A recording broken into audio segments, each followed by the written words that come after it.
begin this 5 o'clock hour with breaking news. Another storm-related death in Harris County. The Harris County Medical Examiner's Office says Christine Davis of Humble died from hyperthermia due to the power outages after the storm. She was 110 years old. And that raises the Harris County death toll to 14.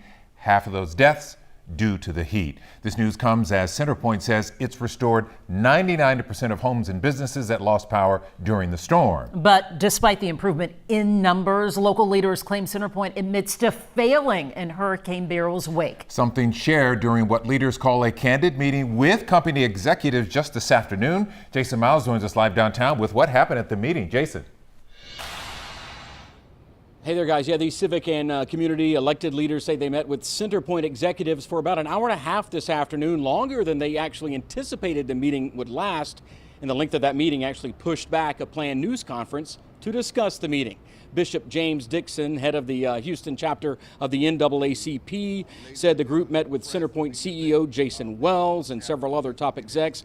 The focus to express their collective, concerns over the impact that CenterPoint's massive and extended power outages had on people across the Houston region over the last week and a half or so. They say CenterPoint executives acknowledged that there were mistakes made and things could have been done better, including a major gap in keeping the community informed with accurate and up-to-date information. Now, here's some of what Congresswoman Sylvia Garcia had to say, what CenterPoint's CEO said during that meeting.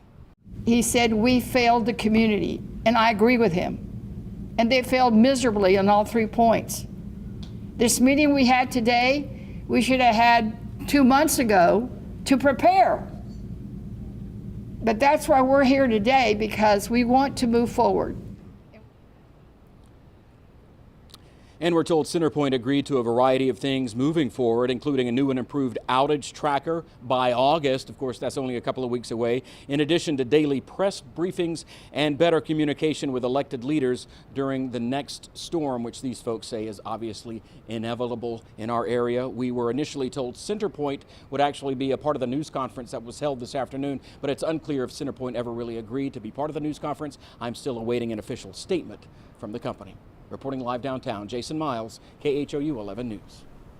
And for the people who still do not have power, it has been a long 11 days in the dark and without air conditioning. Grace White spent the day in a neighborhood in Pasadena where people woke up in the dark. Grace, I have to ask, are the lights back on now? The good news, just 2 hours ago, the lights came back on for this neighborhood. Today was day 11 for them, and you could really just see the frustration in their eyes.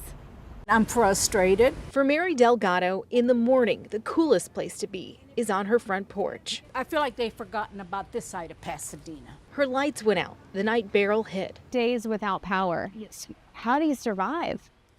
You got to. I have to survive. She turns on a small generator, but it can't power the whole house. They told me if customers sign up for their Power Alert service, they will notify them. They haven't and they told me. said they would give you a restoration time, but you don't have a restoration time. No. And not being given a restoration timeline, Delgado says, is part of the problem. We tried too, typing her address in, and there were no dates given. Frustrating because after 22 years in her home, this isn't her first storm. And I didn't lose the power through Harvey. That's what me and my neighbors were saying. We didn't lose power on Harvey, but this one swept us out. And Delgado knows it won't be her last. What do you say to CenterPoint? What happened? Where did they drop the ball? Where's the money that y'all collect on everybody's monthly bill that we pay for debris and for garbage? Delgado told me she hopes CenterPoint will do more tree maintenance before the next storm, especially for older neighborhoods like hers here in Pasadena. Back to you. A lot of questions for CenterPoint to answer. Grace White tonight, thank you. And we have more Beryl aftermath coverage online right now, including who's eligible for FEMA grants and how to apply for them. Just text the word STORM to 713-526-1111 and we'll text you back links to those stories and more on KHOU.com.